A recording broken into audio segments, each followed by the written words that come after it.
بسم الله الرحمن الرحيم السلام عليكم ورحمة الله وبركاته dhegeystayaal ku soo dhawaada barnaamijkeenii taxanaha ahaa ee baro oo fahan dastuurkaaga kaasoo idinkaga imaada podcast-iga Sahal Media Network maantana waxaa idinla socodsiinaya aniga oo ah injineer Axmed Maxamed Sahal barnaamijka tafatirihiisuna waa Cabduqaadir Maxamed Macow Abaadir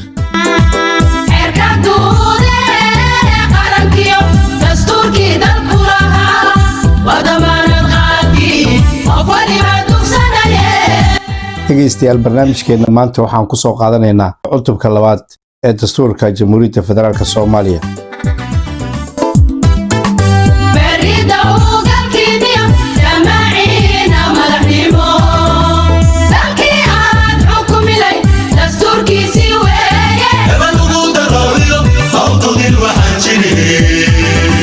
cutubka labaad ee dastuurka Jamhuuriyadda Federaalka Soomaaliya wuxuu ka hadlayaa xuquuqaha aasaasiga ah ee qof kasta leeyahay iyo waajibaadka saaran muwaadiniinta Soomaaliyeed. Cutubkan waxaa lagu tilmaamaa lafdhabarka ilaalinta karaamada, xorriyadda iyo sinaanta bulshada Soomaaliyeed.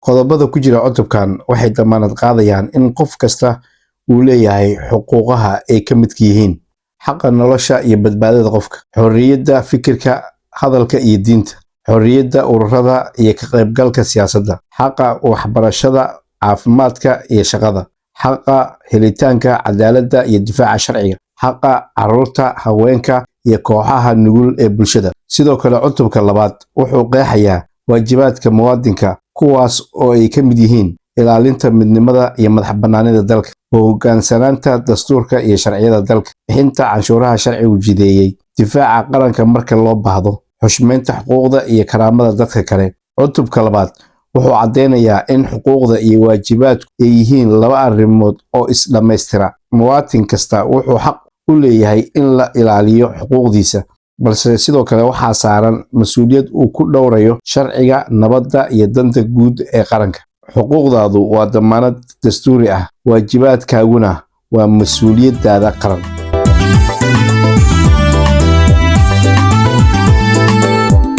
dhegeystayaal waxaad weli la socotaan barnaamijkeenii baro oo fahan dastuurkaaga oo lagu soo bandhigo qodobada dastuurka Jamhuuriyadda Federaalka Soomaaliya. dhegeystayaal barnaamijkeena maanta waxa uu ka bilaabanayaa qodobka 27 ee cutubka labaad ee dastuurka Jamhuuriyadda Federaalka Soomaaliya. Qodobka 27aad waxa uu ka hadlayaa daryeelka qoyska. Cutubka labaad qodobkiisa 27 farqadiisa koobaad waxa ay qoraysaa guurku waa aasaaska qoyska oo ah saldhigga bulshada, ilaalintiisuna waa waajib sharci ah oo saaran dowladda. Cutubka labaad qodobkiisa 27 farqadiisa labaad qof kasta oo qaangaar ah wuxuu xaq u leeyahay inuu guursado una yeesho qoys ku yimid rabitaankiisa iyo rabitaankeeda si waafaqsan sharciyada Islaamka iyo xeerarka Jamhuuriyadda Federaalka Soomaaliya. Cutubka labaad qodobkiisa 27 farqadiisa saddexaad daryeelka hooyada iyo dhallaanku waa waajib qaran oo saaran dowladda. Cutubka labaad qodobka 27 farqadiisa afraad ubadku wuxuu waalidkiis xaq ugu leeyahay xanaano ay ka mid tahay waxbarasho iyo barbaarin toosan. haddiise xanaanadaas uu ka waayo qoyskiisa, xigtadiisa ama uu yahay ubad dayacan, dowladda ayaa kafaala qaadaysa xuquuqdaas. Cutubka labaad qodobka 27aad farqadiisa shanaad waalidka aan iskiis isugu filnayn wuxuu ubadkiisa qaangaarka ah xaq ugu leeyahay in uu ka helo daryeel. waalidiinta aan daryeel ka helin ubadkooda qaangaarka ah ama xigtadooda waxaa daryeelkooda kafaala qaadaya dowladda. Cutubka labaad qodobka 27aad farqadiisa lixaad xeer uu ansixiyo baarlamaanka federaalka Soomaaliya ayaa nidaaminaya arrimaha qoyska. Cutubka labaad qodobka 28aad waxa uu ka hadlayaa xuquuqda carruurta. Cutubka labaad qodobka 28aad farqadiisa koobaad ubadku markuu dhasho wuxuu xaq u leeyahay in loo bixiyo magac suuban iyo in si rasmi ah loo diiwaangeliyo. Cutubka labaad qodobka 28aad farqadiisa labaad ereyga carruur ee qodobkan ku xusan waxaa loola jeedaa qof kasta oo ka yar da'da qaangaadhnimada oo 15 sano ah, halka da'da xilkasnimaduna ay tahay 18 sano, iyadoo lagu faahfaahinayo xeerarka Jamhuuriyadda Federaalka Soomaaliya. Cutubka labaad qodobka 28aad farqadiisa saddexaad ubad kasta wuxuu xaq u leeyahay in laga ilaaliyo dhaqan xumo, dayacaad, xadgudub ama liiditaan. cutubka labaad qodobka 28aad farqadiisa afraad carruurta looma diri karo inay qabtaan hawl ama adeegyo aan ku habboonayn da'dooda ama halis gelin kara caafimaadkooda ama koritaankooda.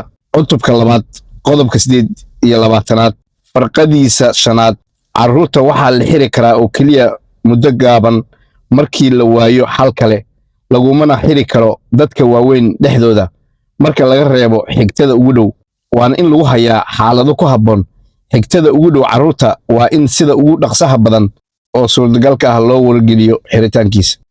cutubka labaad qodobka 28aad farqadiisa shanaad carruurta waxaa la xiri karaa oo keliya muddo gaaban marka la waayo xal kale, lagumana xiri karo dadka waaweyn dhexdooda marka laga reebo xigtada ugu dhow, waana in lagu hayaa xaalado ku habboon. xigtada ugu dhow carruurta waa in sida ugu dhaqsaha badan oo suurtagalka ah loo wargeliyaa xiritaankooda. cutubka labaad qodobka 28aad farqadiisa lixaad carruurtu waxay xaq u leeyihiin inay helaan kaalmo qareennimo oo ay dowladdu bixinayso qarashkeeda. cutubka labaad qodobka 28aad farqadiisa toddobaad carruurtu waxay xaq u leeyihiin in laga ilaaliyo askarayn loona adeegsan dagaalada hubaysan. cutubka labaad qodobka 28aad farqadiisa siddeedaad danta carruurta ayaa mar walba mudnaan leh markay joogto arrin kasta oo maslaxadooda qusaysa. cutubka labaad qodobka 29aad waxa uu ka hadlayaa waxbarashada. cutubka labaad qodobka 29aad farqadiisa koowaad waxbarashadu waa xaq asaasi ah. cutubka labaad qodobka 29aad farqadiisa labaad muwaadin kasta wuxuu xaq u leeyahay inuu helo waxbarasho lacag la'aan ah oo gaarsiisan ilaa heer dugsi sare. cutubka labaad qodobka 29aad farqadiisa saddexaad waxbarashada aasaasiga ah ee qur-aanka kariimka ah iyo dugsiga hoose dhexe waa qasab. cutubka labaad qodobka 29aad farqadiisa afraad heerarka kala duwan ee hay-adaha dowladda ee u xilsaaran waxbarashada waxaa waajib ku ah horumarinta, fidinta iyo baahinta waxbarashada guud ee dadweynaha. cutubka labaad qodobka 29aad farqadiisa shanaad heerarka kala duwan ee hay-adaha dowladda ee u xilsaaran waxbarashada waa in ay horumariyaan tacliinta sare, machadyada farsamo, tiknoolajiyada, cilmi baarista, halabuurka, cayaaraha, hiddaha iyo dhaqanka. cutubka labaad qodobka 29aad farqadiisa lixaad xukuumadda federaalka Soomaaliya ayaa u xilsaaran dejinta manhaj waxbarasho midaysan ee qaran.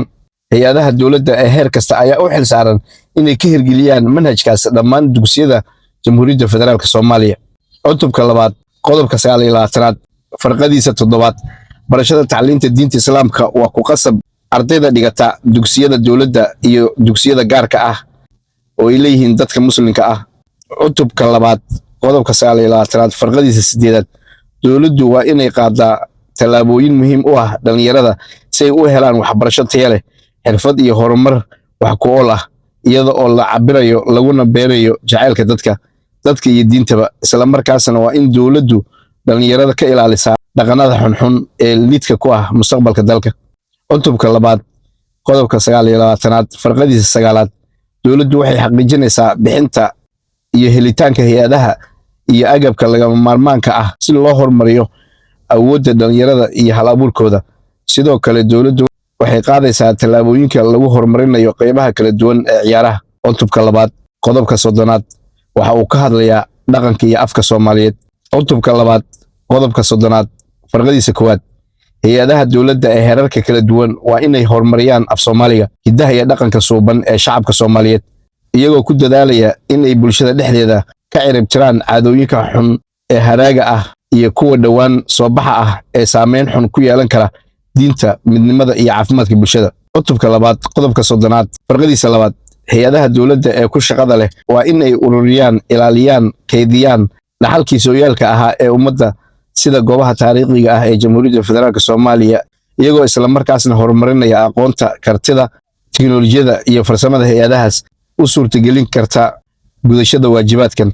cutubka labaad qodobka 30aad farqadiisa saddexaad hay-adaha dowladda ee ku shaqada leh waa in ay horumariyaan dhowraan dhaqan hoosaadyada iyo afguriyada dhammaan dadka Soomaaliyeed. cutubka labaad qodobka 30aad farqadiisa afraad xukuumadda federaalka waa inay abuurto hay-ad si gaar ah u horumarisa una kobcisa hiddaha, dhaqanka, afka iyo sooyaalka Soomaaliyeed.